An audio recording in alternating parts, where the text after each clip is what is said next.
We're here this morning to announce dramatic action to support our nation's farmers, ranchers, and growers as we work to safely reopen America, and it's happening very fast, much faster and with much better numbers than anybody would have thought.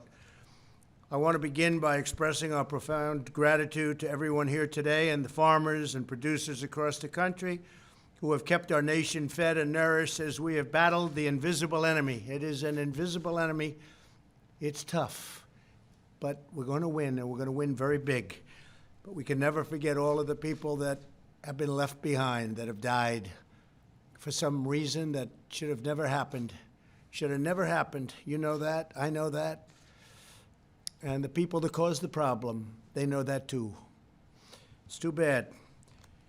You remind us once again that the American farmer is the backbone of our country, and they're really a great friend of mine, and I appreciate all the support, and I know they appreciate our support.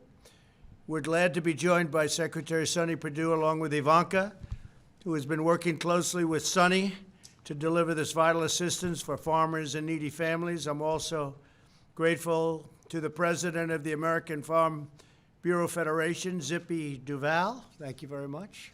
Thank you, and thank you, Zippy, thank you. The president of the National Cattlemen's Beef Association, Marty Smith. Marty, thank you, Marty. And several of our great agricultural producers. Nice to meet all of you. It's really good to meet you. Zippy, you doing okay? You got my condolences, I hope, right? Yes, okay. Zippy was married to a great woman. And for purposes of the record, you still are, you always will be, right? She was a great person. Yeah, no, she was a great person. From day one, my administration has been determined to protect our nation's incredible farmers. We enacted historic tax cuts and helped family farms stay in the family.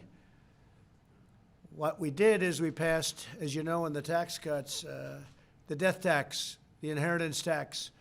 Small farms and ranchers and even businesses, you don't have to pay it. It's a big deal. Instead of losing your farm, you keep your farm. I think that was a big deal. What do you think? Maybe your farm is so big it doesn't qualify. No, but we eliminated that horrible death tax, and most of the kids, many of the kids lost the farm. They go borrow and to pay the tax, and then they ended up losing the farms, right? You don't have to pay that tax anymore. I think that's one of the reasons the farmers like me, I guess, but hopefully that's not the only reason. We eliminated crushing Washington regulations, kept our promise on ethanol, and replaced and negotiated our badly broken trade deals to finally give you a fair and level playing field. When China unfairly targeted our farmers, we provided $28 million in direct assistance, and it came from China, not from our government. And, you know, that happened, and they paid for it. We didn't pay. You know, they have this misconception. They like to say this as much as possible. China devalued their currency in order to pay it. We didn't pay it. And what we did is we helped. I went to Sonny. We had $12 billion 2 years ago. We had $16 billion last year. And this year you'll be hearing about what we're doing because it's very substantial. And through the Paycheck Protection Program, we have approved billions of dollars in relief to farmers as part of our unprecedented coronavirus relief efforts. So the paycheck has been a fantastic success, as you know. Now we're standing strong with our farmers and ranchers once again. In normal times, roughly 40% of fresh vegetables and about 40% of beef grown and raised in the United States is distributed to restaurants and other commercial food establishments. But as you know, the virus has forced many of our nation's restaurants to temporarily close, and this has taken a major toll on our farmers and growers, some of whom were dealing directly with restaurants. I didn't realize that until yesterday. We were with the big restaurants, and they sometimes will deal directly with your farmer. No middlemen, no nothing, just directly. And it's a big business. For this reason, my administration is launching a sweeping new initiative, the Coronavirus Food Assistance Program. Through this effort, we are providing $19 billion to support our nation's agricultural producers, maintain the health of our critical food supply chains, and provide food assistance to American families. $19 billion. No other president's done this, Zippy. I tell you, you could go back to Abraham Lincoln. There's no president that's treated the farmers like Trump. I don't know. I hear we're doing well with the farmers, but I can't imagine. I want to find out who wouldn't be with Trump, right? But it's an honor to do it, actually. It's an honor. They're great people. These are great, great people. As part of this program today, we're announcing $16 billion direct payments to farmers and ranchers. So $16 billion is going directly to the farmers and ranchers. And it's authorized by the CARES Act and the Commodity Credit Corporation Charter Act. We fought hard for this. These payments will compensate farmers for losses related to the global pandemic caused by China. We'll be providing billions of dollars for corn, cotton, soybean, and specialty crop farmers, cattle ranchers, just about every category. I think we have almost every category, and if we don't, we're going to add them, all right?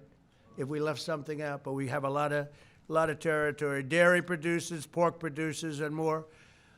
I read yesterday where we take some cattle in from other countries because we have trade deals. I think you should look at terminating those deals, all right? We have trade deals where we actually take in cattle, and we have a lot of cattle in this country, and I think you should look at the possibility of terminating those trade deals. Now, if a country's been a great country and a great ally and a great friend, it's, you know, you have to do that. But there are some countries that are sending us cattle for many years, and I think we should look at terminating. We're very self-sufficient, and we're becoming more and more self-sufficient, probably one of the reasons I got elected. Sign-ups will begin on May 26th through your local Farm Service Agency offices. You got to go sign up to pick it up, to get the money, and we'll start issuing payments within 1 week of receiving your application. So that's a lot of money. You're talking about a total of $16 billion plus $3 billion.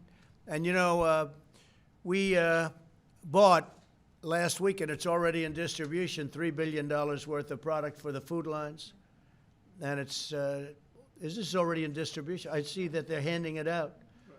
I see where they couldn't get food. They're having a hard time. And we have these incredible ranchers and farmers that have so much food.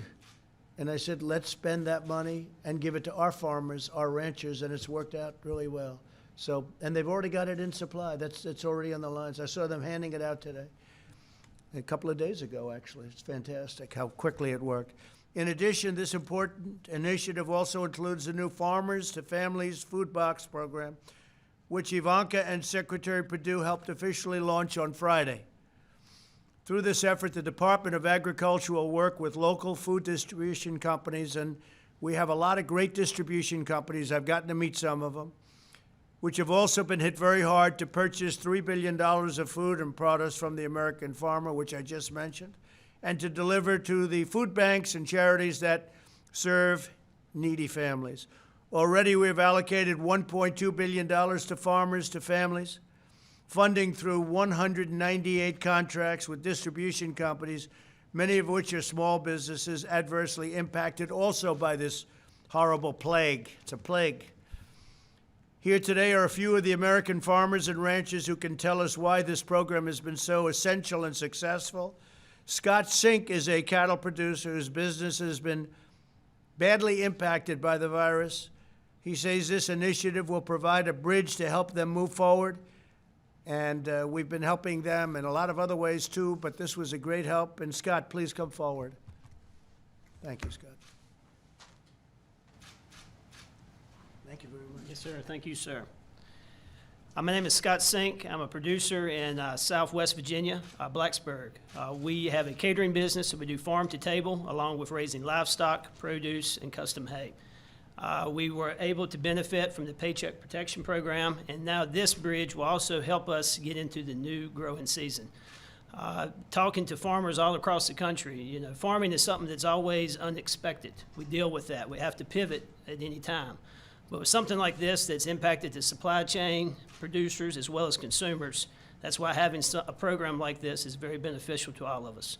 So we thank y'all for your work. Thank you very much. It's great, Scott.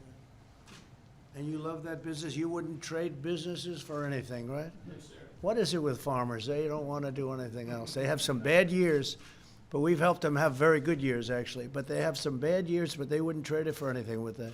Always an eternal optimist. Yeah, that's true. And then they start making money and they go out and buy bigger tractors. Maybe they'll slow it up a little bit the next time, right? But you guys are great. Robert Mills raises both crops and livestock, and he believes this program will help countless farm families get by, and more than by, as we begin to reopen our economy, and it's opening up really fast. Robert, please come up. Robert, thank you. Thank you, Mr. President. I'm Robert Mills, Jr. I'm a first-generation farmer from south side of Virginia. We raise tobacco, beef cattle, poultry, hay, small grain, and industrial hemp for CBD. We're a pretty diverse operation, and we're diverse because we always expect the unexpected, and we want to make sure that we can stay in business. And we didn't expect this, but I will tell the American people that your farmers and your ranchers are out here working each and every day to make sure that those grocery store shelves stay full.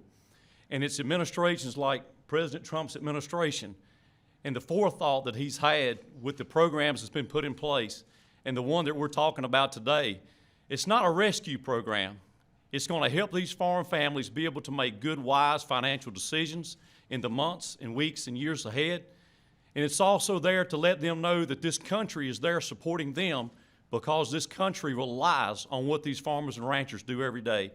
And so I want to personally thank President Trump, the administration, and all those who've worked hard to make sure that these farm families stay there, that they stay whole, and that the American people will never have to worry about running out of food. Thank you, Mr. President. Thank you very much. I love his accent. I love that accent.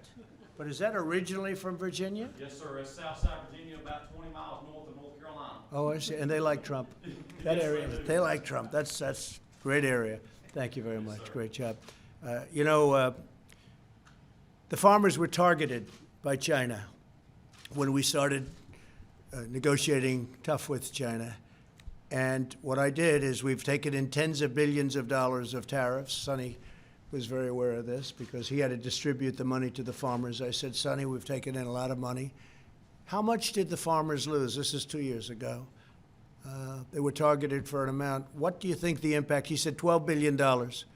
So I said, that's okay. We'll take $12 billion out of our tariff money, which was many billions more than that China paid. Never paid us 10 cents, by the way, before that. Before Trump, they never paid anything.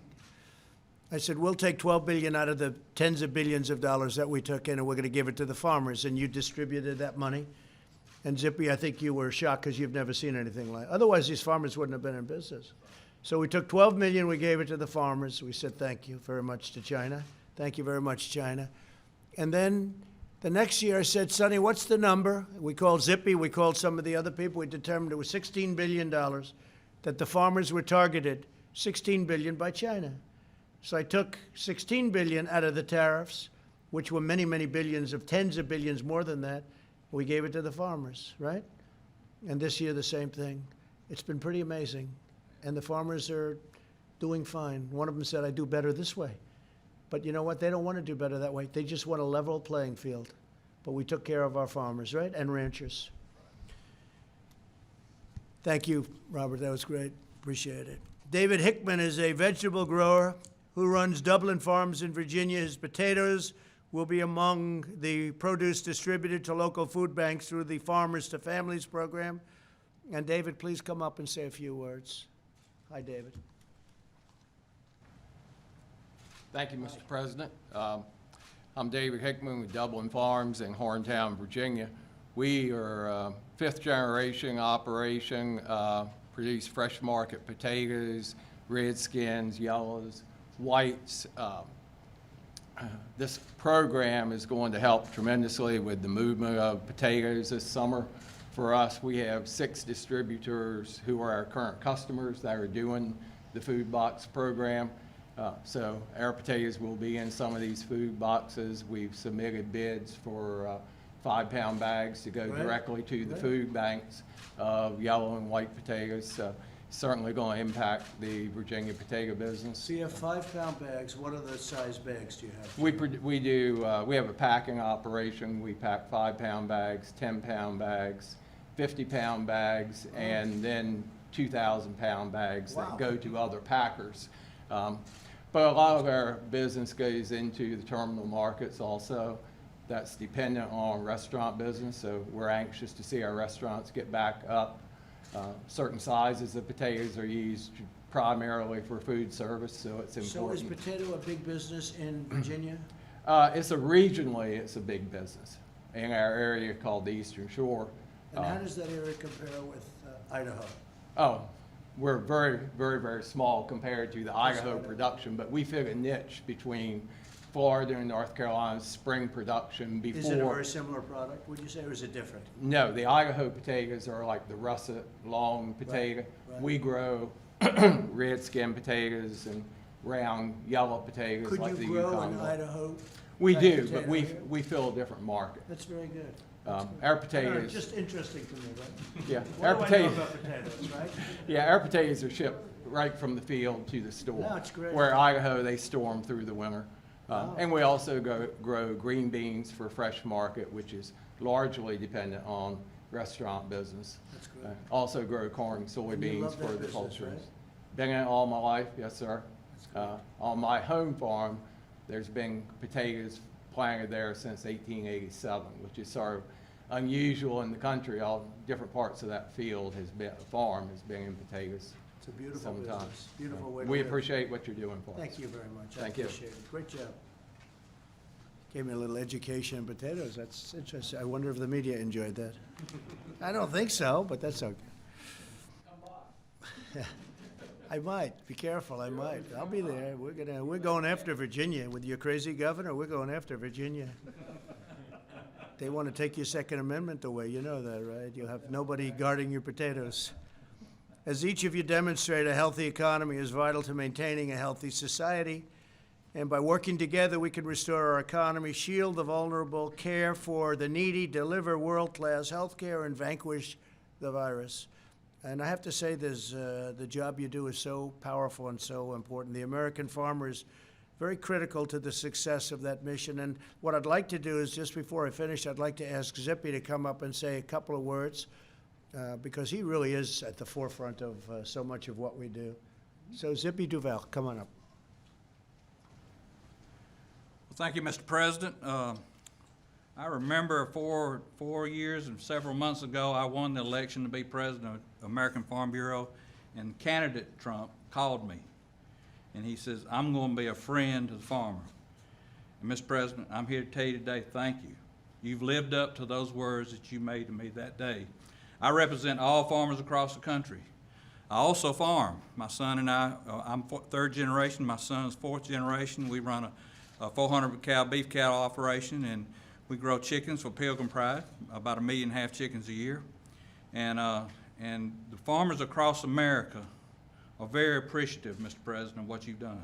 You've stood behind us during the trade war. You stood behind us during all the difficulties we went through. And now with the pandemic, you stood behind us again. And you know, and you've made the comment, we're the only group that comes to the White House without our hand. We don't come with our hands out. That's true. We want that level playing field. We want that trade. We want to be able to make our money from the markets.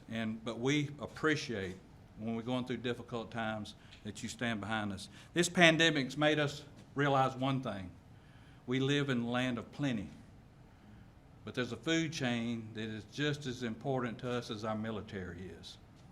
We have to be able to feed our own people. We can't afford to be fed by other countries.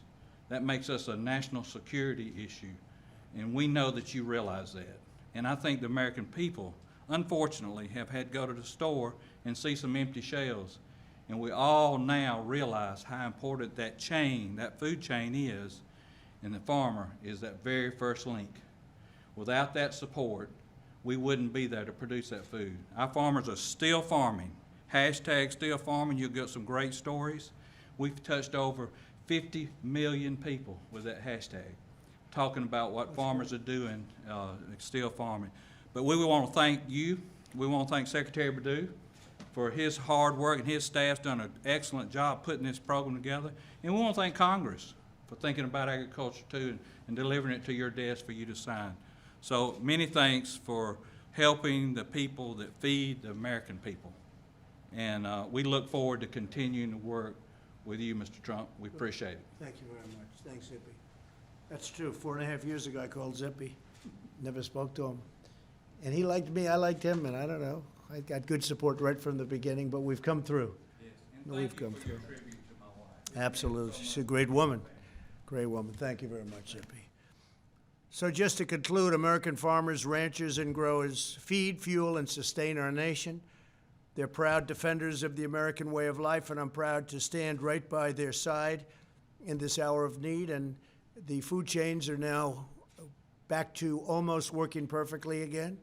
They had some interruptions, which you knew about, and we were able to take a very bold action. You saw that, and that action caused them to do what they had to do. And they're in good shape, and very shortly they'll be in absolutely perfect shape. But people were worried about that. The action we took was a very important action, Larry Kudlow, wasn't it? We did a good job. Now I'd like to ask Secretary Perdue to say a few words, followed by Ivanka and Marty Smith, if I could. Okay, please. Please. Mr. President, I remember very clearly you calling me just a few weeks ago when you read about the effects of the pandemic on American agriculture. And once again, you directed me, Sonny, we're going to have to help our farmers.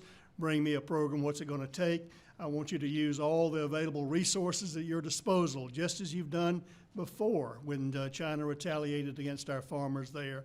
I don't know how, Mr. President, but you instinctively know that American agriculture, farmers and ranchers have been the bedrock of our American economy since the founding of our nation, and there still are. And we talked about the food supply chain. You know that instinctively, but I want to tell you, I've never in my lifetime seen another president recognize that value among the folks standing here, and they're representing farmers and ranchers all across the country. So we're very appreciative at USDA that we don't have to push the rock up the hill. Usually when it comes to President Trump, the rock's coming down the hill. I have to catch it. So we appreciate that very much, that we don't have to sell you on the value of agriculture.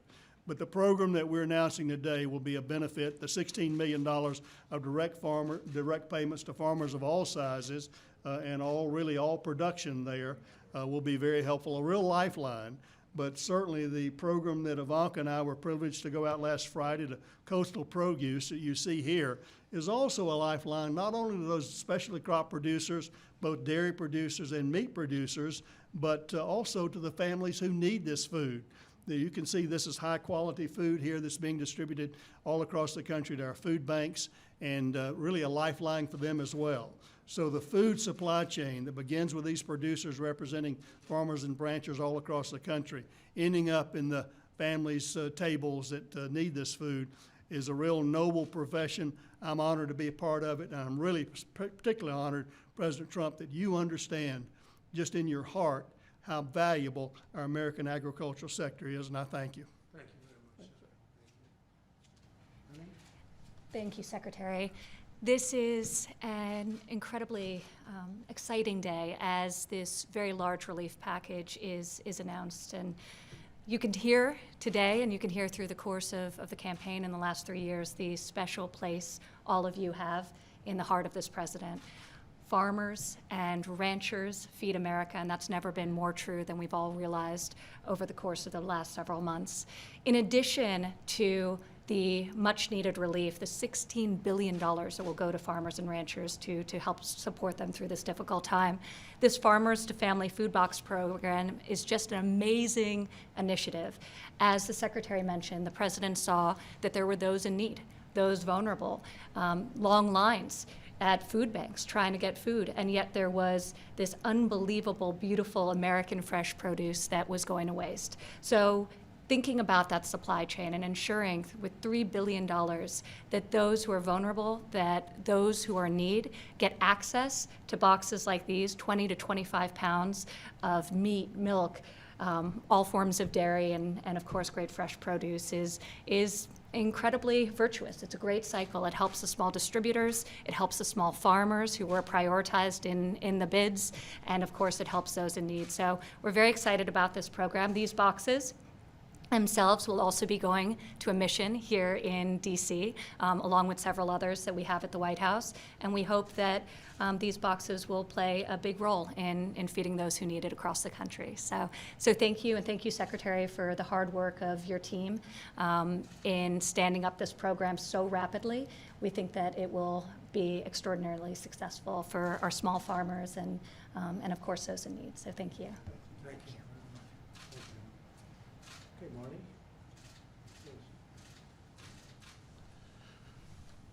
Thank you, Mr. President.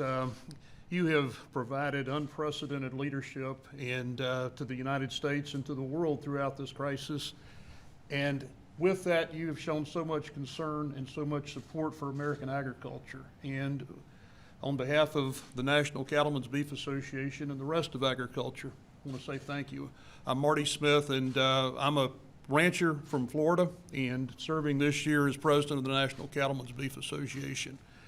Your executive order a few weeks ago directed toward the packers. We're starting to see the impact of that. We're getting beef, pork back online and getting the products back on the shelf. You know, America's farmers and ranchers continue to work around the clock to feed the public, to feed all of our nation, feed a large part of the world. What you've done with that and what we're doing with this current program enables us to stay in business and continue to do that. Again, we thank you for that. We thank your administration. Working with Secretary Perdue has just been a great way for us to all move forward. But even more importantly than that, I want to thank you and your family. You know, with us, it's all about our families and our family operation. Your family is just as dedicated to this, and Ivanka, we thank you for the support you've shown to us. It's just, it's so meaningful, and together we get through this and we do beat this, and we keep the highest quality, safest, most sustainable protein sources on the plate of Americans all through this, and we thank you. Thank you very much. Thank you. Okay, any questions real quick? Mr. President? I'm going to Capitol Hill, so. Mr. President? Thank you. Will any of this aid be directed towards cattlemen, chicken farmers, and pork producers who have had to euthanize their flocks already because of the pandemic? Do you want to answer that question? Yes, we're gathering that data now. This particular direct payment is not directly for that. There will be help coming through NRCS over the euthanasia and disposal coming that way. So there will be certainly directed there soon. Do you know when we can expect some of that guidance? Yeah, it'll be after this is announced and we get more data. There are a lot of rumors out there about what's actually happening. We want to get the facts and the data and make policy based on good data. Thank you. Something that's being looked at separately. Mr. President, how is your administration addressing the comorbidities that Secretary Azar said are responsible for a lot of the coronavirus deaths? Obesity, hypertension, diabetes, obviously very closely connected to our food supply. Well, I think we just want people in this country to be healthy. How does every country address it? We want our people to be healthy. We want them to be happy, and we want them to have all of the benefits that you can have, including great health care. The Republican Party has been very strong on health care, as you know, and that includes pre-existing conditions. And we have done a terrific job on health care. Then we got hit by a plague like nobody's ever seen before, outside of maybe 1917. And I think we've done an incredible job in producing ventilators and producing testing right now. You probably saw the numbers were over 12 million tests. That's 4 times more than any other country in the world. And we're talking about countries that have done a good job. Nobody's done testing like us. Plus, we have the highest quality test. So very simply, we want our people to be healthy. With Steve, diabetes, hypertension, and obesity, specifically, that's very closely connected to the food supply. How are you addressing those specifically? Your own Health and Human Services We wanna get Secretary people said sure. that's why America has so many COVID deaths. We want to give people great food, and that's one of the reasons we have our farmers and ranchers involved. Could you talk a little bit more about this problem? You say it's a problem of importing cattle from other countries. What is the problem there? Well, it's a relatively small number. Actually, I heard Sonny speaking about it yesterday. It's a very small number, but it's still cattle coming in. We have tremendous amounts of supply, cattle, and, all, but generally speaking, supply. Tremendous supply. Our farmers have done an incredible job. And now the distribution is being made much better than it has been, and better. I think it'll end up being much better than it's ever been, Zippy. But I'm saying, why are we bringing in cattle? Old trade deals that were made a long time ago, why are we bringing in cattle from other countries when we have so much ourselves? Now, in some cases, I thought your answer was very good. They've been great allies. They've been working with us for many years. Sometimes we needed the cattle, and sometimes we don't. It's a farming business. But I would say, generally speaking, unless this is a country that really has been with us, we shouldn't be taking their cattle. You know that, okay? And that's the way we're going to handle it. Could I, on a separate subject, you sent a letter last night to the WHO. Yeah. What reforms do they need to do to? Well, it says so in the rectify letter, their- Steve. I don't want to go through it. The letter is a very detailed, long letter. But basically, they have to clean up their act. They have to do a better job. They have to be much more fair to other countries, including the United States, or we're not going to be involved with them anymore. We'll do it a separate way, okay? On capital gains, Some workers at meat packing plants say they're still concerned about their safety and that they want the government to do more to enforce and make sure that meat packing companies are keeping their workers safe with protective equipment, testing, etc. Is there any more that you plan to do to make sure and enforce that meat packing companies are keeping their workers safe? I've been very much involved with plants since this problem came up, and what we've done, they've done a lot in terms of shields and other things, but they had a disproportionately high number of people that had the problem, and that's going away. The plants are very, very clean now. They're getting to a level where I think we had a report that they're cleaner than they've ever been. That's a good report, but I don't know exactly what that means, but they are cleaner than they've ever been. They're doing a very good job, I think, right now in terms of the Production Act and in terms of what we're enforcing. But the meatpacking plants are coming online. Many of them are online, and fewer problems are being seen. If we didn't act, we would have had a big problem. If somebody was in this position that didn't act, we would have had a big problem. But it's something that we were very much involved in because we saw it very early. Okay, did you have a question? Yes, are you extending the ban on non-essential travel over the U.S.-Canada border? U.S.-Canada? Mm-hmm. We're dealing with the Prime Minister's friend of ours, and we're very close to Canada. We just signed the USMCA, which is a big deal. That's with Mexico and with Canada. And we're dealing on that subject. And we're also on the southern border. As you know, the wall is going up. It's going up very rapidly. We're at 182 miles. Wherever we have the wall, it's just ended. It's just ended. People coming into our country illegally. We're stopping drug traffic. We're stopping trafficking in people, mostly women, because they traffic mostly women, unfortunately. It's a tremendously big business. It's a horrible business. And we're stopping it. There's a worldwide problem. This isn't a problem for our southern border, but our southern border is a big point. And we're stopping trafficking. The wall has had an incredible power and strength on what we're doing. I have to say that so we'll have, by pretty early next year, we'll have 450 to 500 miles of wall fully built. So we're doing a great job on the border. We have among the lowest numbers we've ever had of people coming in, and we're moving them out as soon as they come in. As they come in, we're moving them out. Literally, we're moving them out immediately. And that's never taken place before, meaning in modern history, it's never taken out, never taken But out. on the question of non-essential trade, are you going to extend the ban that you put in place on non-essential trade? For now, yes, but we're talking to Canada. As things clean up in terms of the plague, we're both going to want to do the normal. We want to get back everything. We want to get back to normal. I think we're going to have a fantastic year next year. I think we will do very well in the fourth quarter, and I think the transition quarter, which is coming up, we're starting it very shortly, the third quarter, I think you'll see some very good numbers, but you're going to see some great numbers in the fourth quarter, and you're going to end up doing a great year next year. And you can see it. Look at the states that are opening up. They're busy, and their numbers, interestingly, are going down. So they're opening up. You look at Florida and Georgia in particular, their numbers are going down. So we're very confident that we're going to have a tremendous, tremendous turnaround. And we had to turn it off artificially, and now we're turning it back on. And you're going to see some tremendous numbers. Thank you very much. I'm going over to Capitol Hill. Thank you.